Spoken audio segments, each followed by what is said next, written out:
Welcome to The State of Us. Real people with honest opinions and the future of responsible media. Here's your host, Justin T. Weller. Nationally, the number of high school students concentrating in career and technical education has risen 14% over the past decade to 3.4 million, according to federal education data. Last year, 42 states and the District of Columbia enacted 146 policies supporting career and technical education, according to the Association for Career and Technical Education. In 2017, there were 1.34 million graduate students over the age of 25 taking classes part-time, according to the latest Census Bureau statistics. That's reflecting an 8% jump on the year. The number of full-time students, though, dropped 12% over that same period, falling just shy of 1.3 million. So why do we care? The tech school is on the rise, right? Full-time MBA programs are declining. What does this matter to you?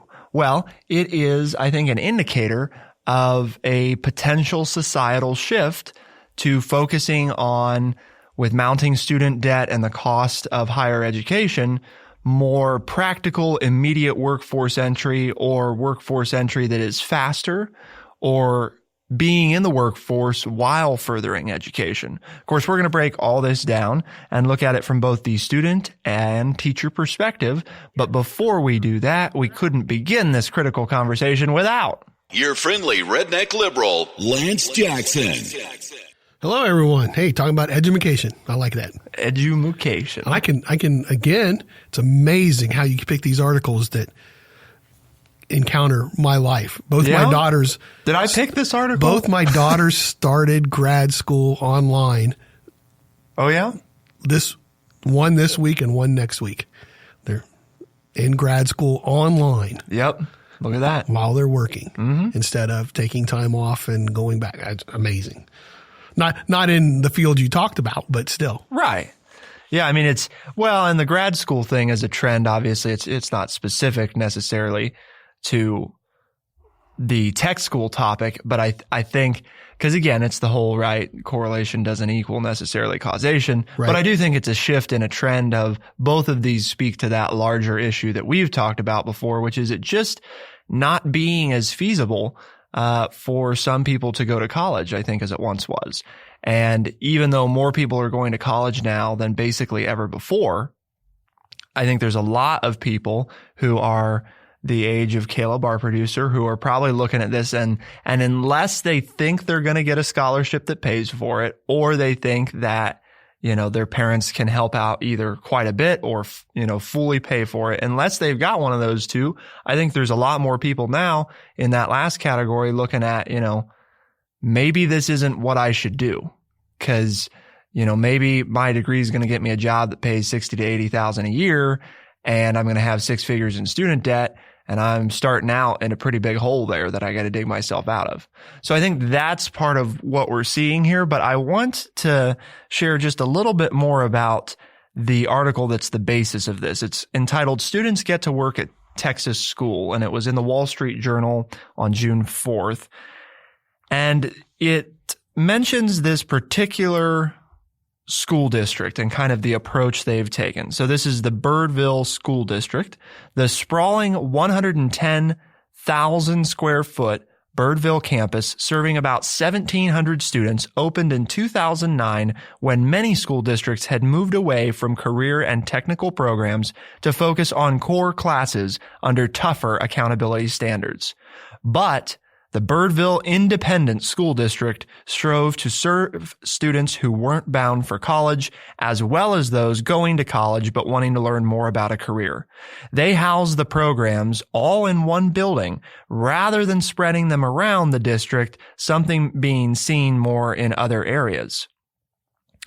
It's a public school in a Dallas suburb that takes hands-on learning to another level. The building has two main entrances in front, one for the school and the other for Unity One Credit Union, which has branches in several states, Customers perform regular banking business with student tellers. Credit union employees help train and oversee the students. The article goes on to explain that there's teachers who sometimes allow students to practice blood draws on them. They have like a training hospital on site with dummy patients. They offer a variety of different programs, and they range everywhere from healthcare all the way to the culinary arts. And so there's a wide range of things that kids can go into. And the way it works is they attend like their home high school for academic classes part of the day, and then they are bused over to, or I'd assume if they can drive, then they drive over for the other part of the day to this one centralized place that's housing all of these career type programs. So it's kind of interesting because, again, especially the time in which they chose to do it. I think 2009, a lot of that was kind of at the time on its way out. It's like, yeah, that's, we kind of look down on that. And now it's just the reverse. As this student debt problem continues, I think we're seeing an increase. So I bring that up just because they sort of bucked the trend then. And they also mentioned something that I think is really key.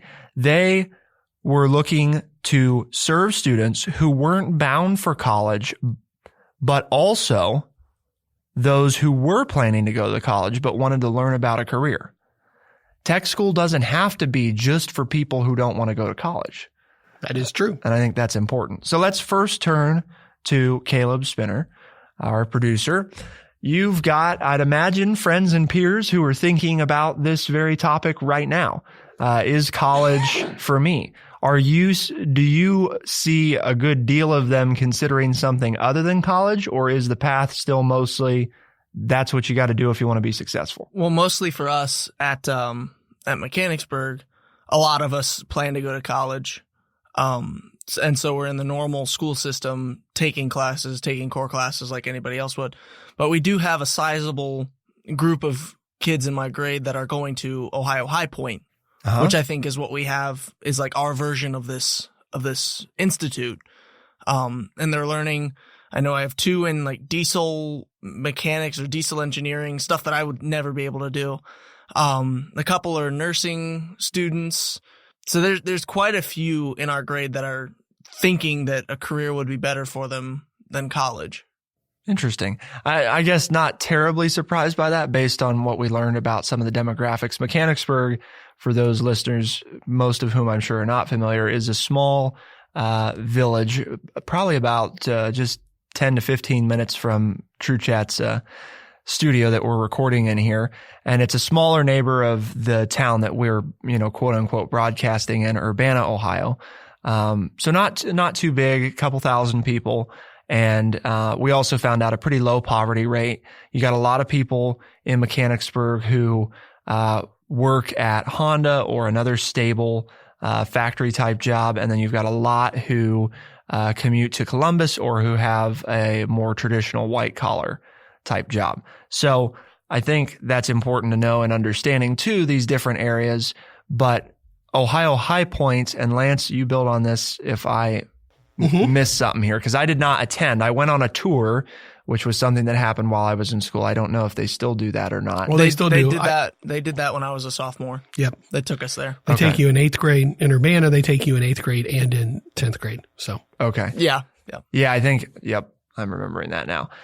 So the deal is with that, if it's still the same way it was, your last 2 years of high school, like junior and senior year, you can spend, in some cases, basically the whole day there. A little bit different than what this school does in that they do have other full academic classes. So sometimes you have a student who is actually spending, most of their last 2 years there. They offer the academic classes you need to graduate. And depending on what you're in, you will take your academic classes in the morning, and then you take your vocational classes. And if you're in something like construction or diesel mechanic or whatever, then you leave school and go to that business, or you start at the business in the morning and then you're released at lunchtime and you come back in the afternoon and take your academic classes. So that way they can double use the teachers. So like if you're an English teacher,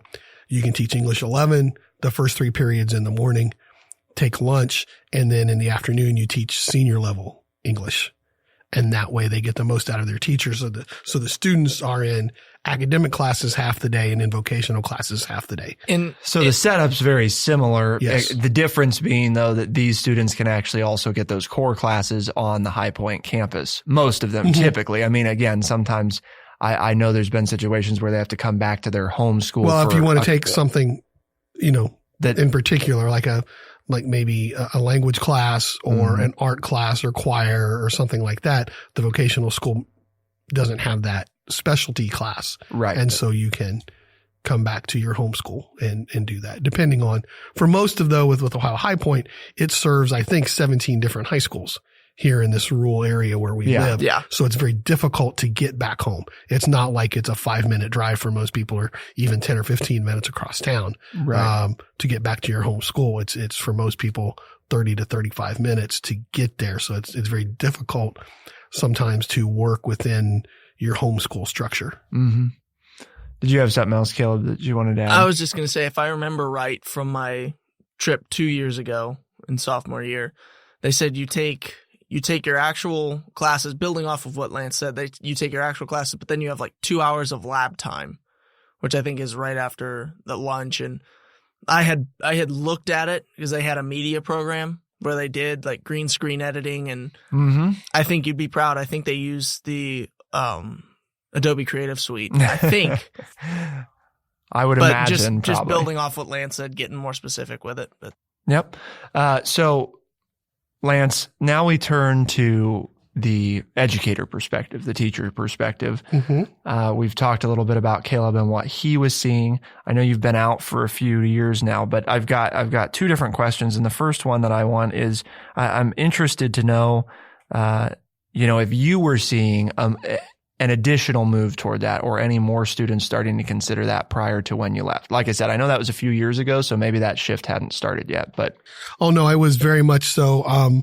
Most of the programs at Ohio High Point had waiting lists, and there were some that were very, sound like President Trump here, extremely hard to get into. And so you had to fill out your paperwork very quickly and get in, because it would fill up on a first come, first serve basis.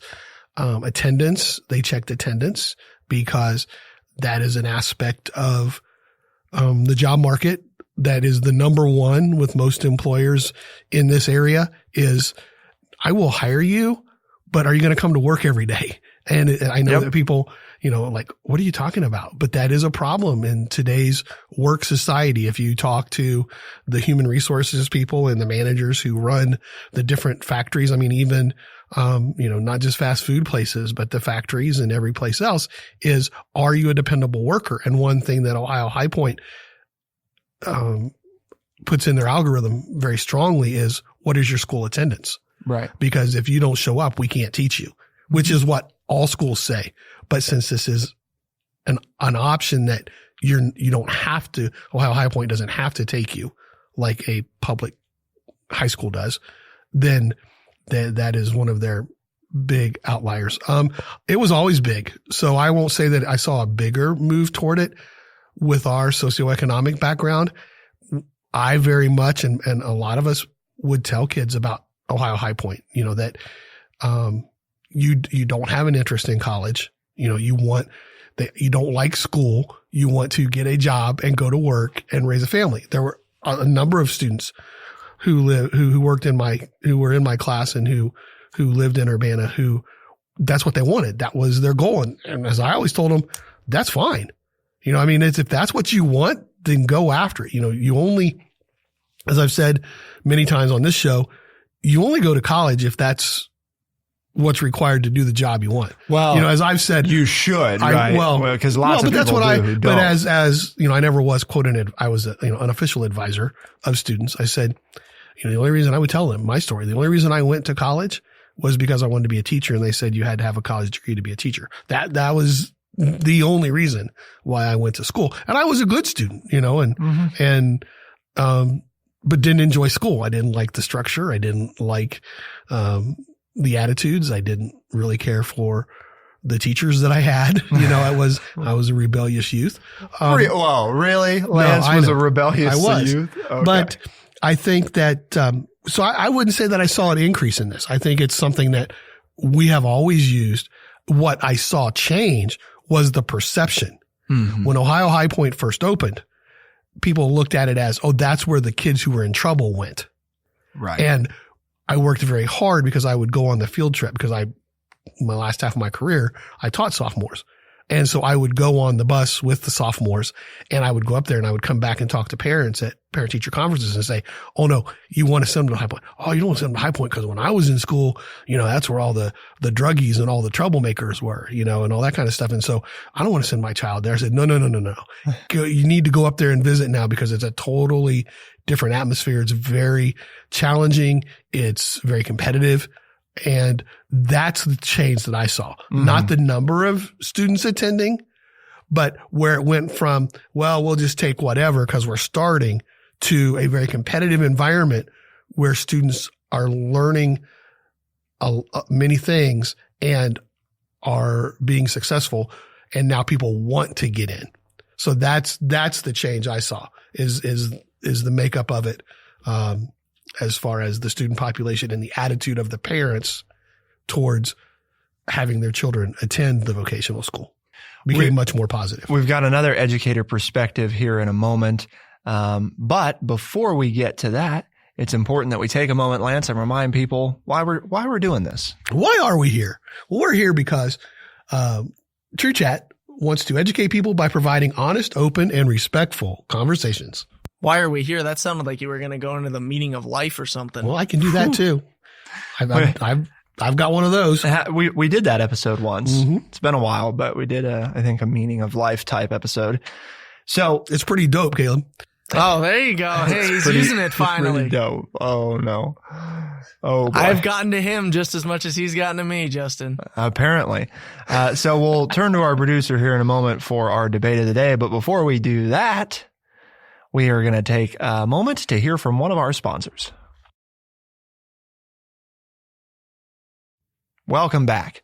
We're looking at students getting to work at a Texas school, this shift in less full-time MBA programs to more part-time MBA programs, the education environment, the preparing for workforce area of education, and examining kind of some changes, both in perception and I think actual, what the data is telling us is a change in a focus now being placed on some of these tech schools more so than they had been in the past. But before we continue that critical conversation, it's time for the debate of the day.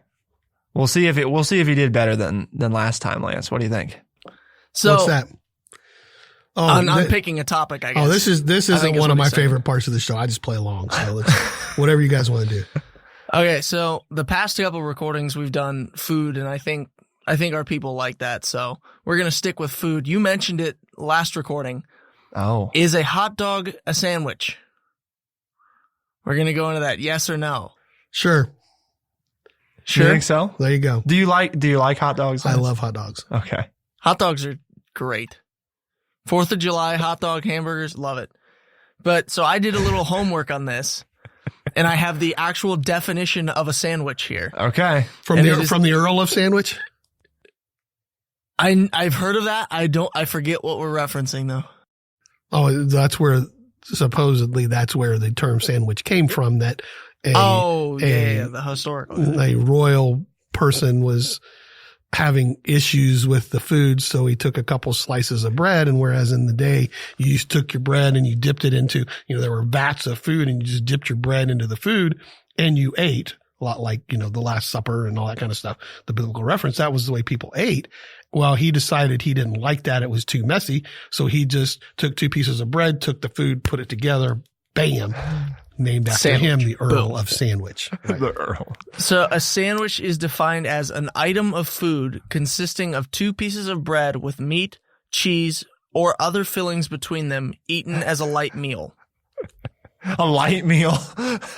Haven't eaten my sandwiches. I guess not. So I think that a hot dog is technically a sandwich. Should it be? No, but by this definition, 2 pieces of bread. Well, but here's the key. Here's the key, right? Has the bread severed at that bottom seam or not? Well, it is because I get mad at the bun and I end up tearing them in half for some reason. Okay, so well, it depends. Angry Caleb would say yes, it technically is because there's 2 pieces of bread, but Calm Caleb says that the bun is 1 piece of bread. It may be cut halfway, but not fully enough to say it's 2 pieces. So I'm kind of split on this one. Okay, so it depends. Just like the bun. What just like the bun. He's split just like the bun. Good jokes. Lance jokes. What about you, Justin? Yeah, I mean, you know, I've had hot dogs. I will eat hot dogs, but like they're not a go-to thing for me. There are so many other things that I would rather eat it's just not very high. Would you rather have a brat or a hot dog?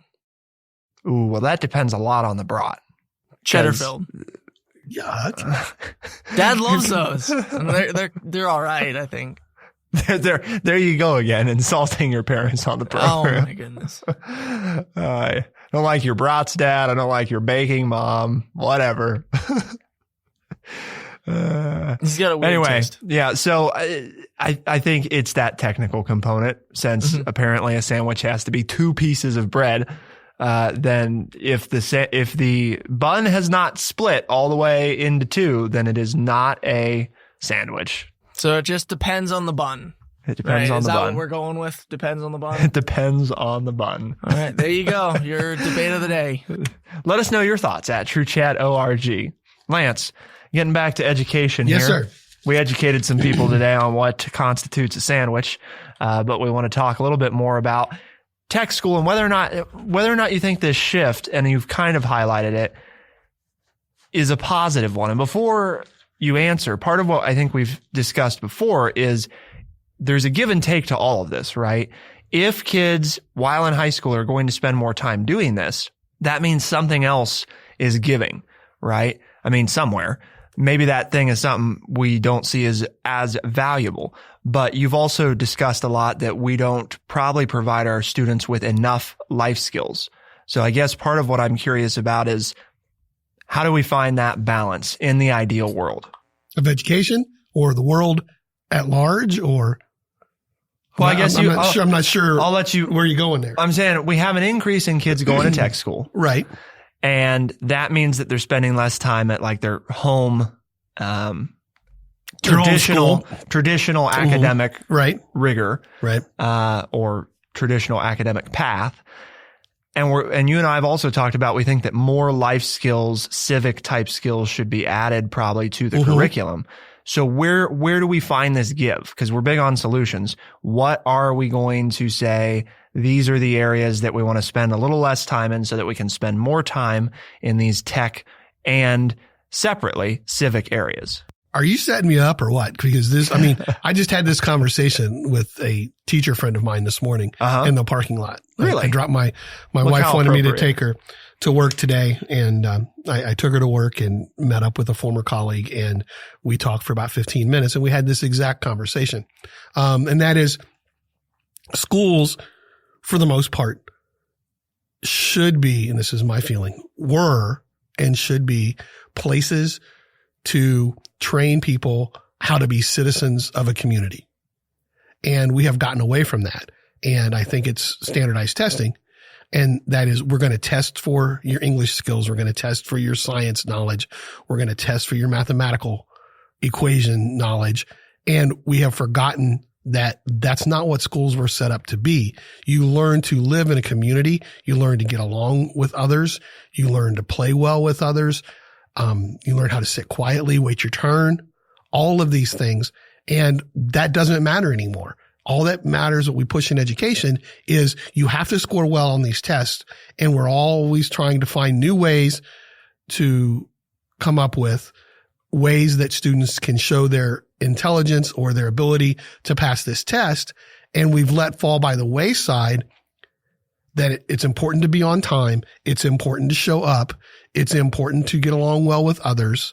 Those types of things that schools used to teach. I mean, that was part of my report card, was how well, you played with others, how well and sure, more in elementary school. And then when you got to high school, you began to focus on skills, because whether it was a tech school or whether you were going to go to college, colleges expected certain skills in their students. And so you worked for that. And I think we've gotten away from that.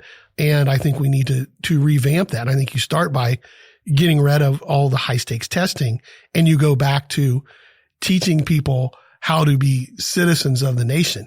And, you start by you're a part of the classroom, which is then part of the schools. And it's not that you follow all the rules, and be a good follower, but you learn how to question. You learn how to debate. You learn how to be cordial and nice to one another. And we talked a little bit about this, on a previous show, where if somebody disagrees with you, they're not the enemy. You learn to have civil debate.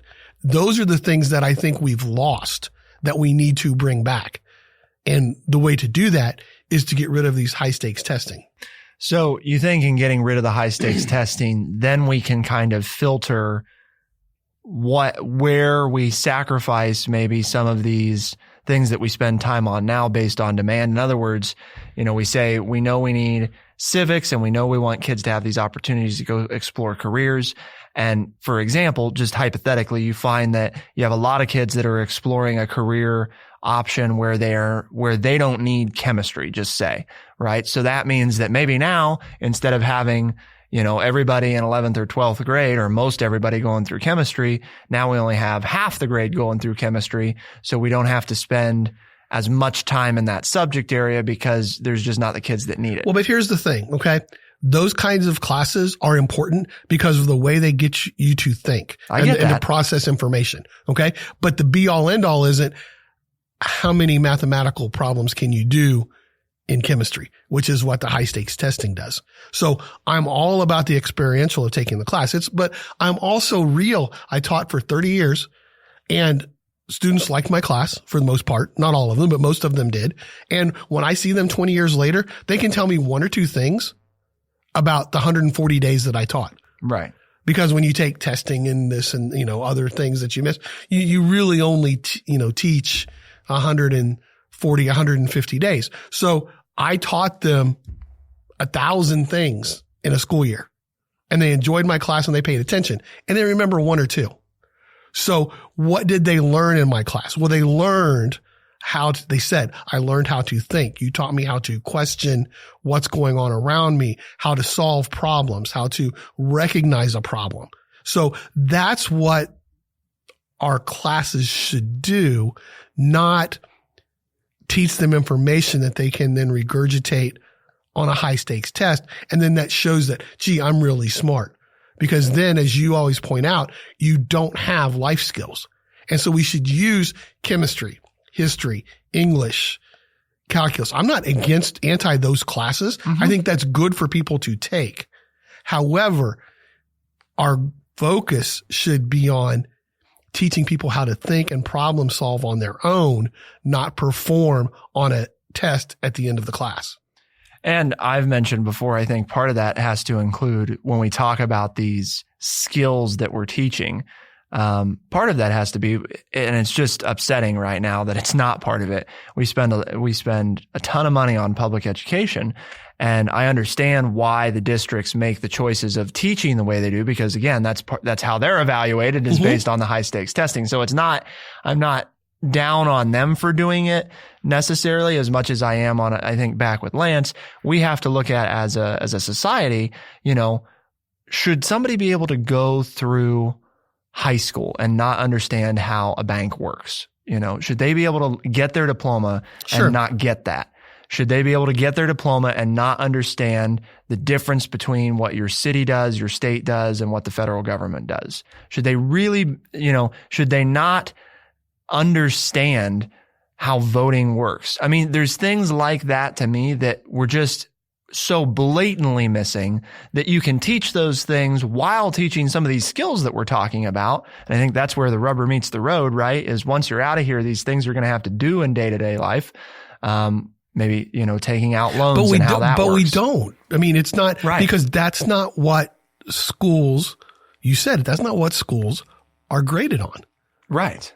And they're graded on turning out these people who know information that was put on a standardized test because politicians thought this was a good way to show the people that they are in charge of, who they get to vote for them, that we care about schools.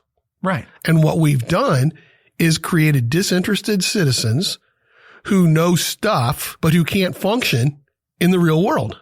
One of the big questions we've faced, Lance, is, right, how do we find the time and money to do this? And while the money is kind of a different part of the conversation. But you don't have to. You just change the focus. I mean, we're always about solutions. You change the focus.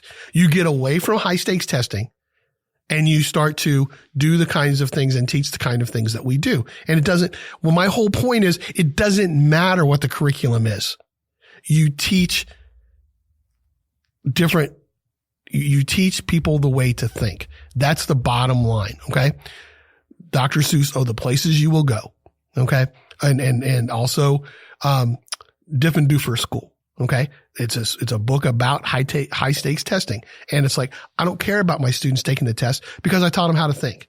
Mm-hmm. And if I taught you how to think, you can answer any question. And if you can't answer it, you know where to go find the answer.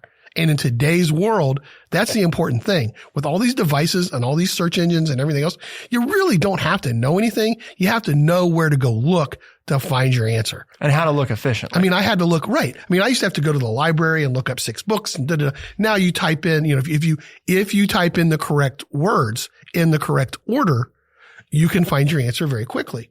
So those are the things we should be teaching. That's an easy. So you're making it sound hard. I think it's an easy fix. We just have to change the politicians who are running schools and give it back to the hands of the educators who are trained to do this, and we will turn out a better product. What do you think about trying to pick up some more time via year-round school as opposed to this big, long break in the summer? Well, year-round school is a misnomer. Year-round school, you don't go to school any longer. You just have your breaks at different times so that you don't lose over a 3-month period.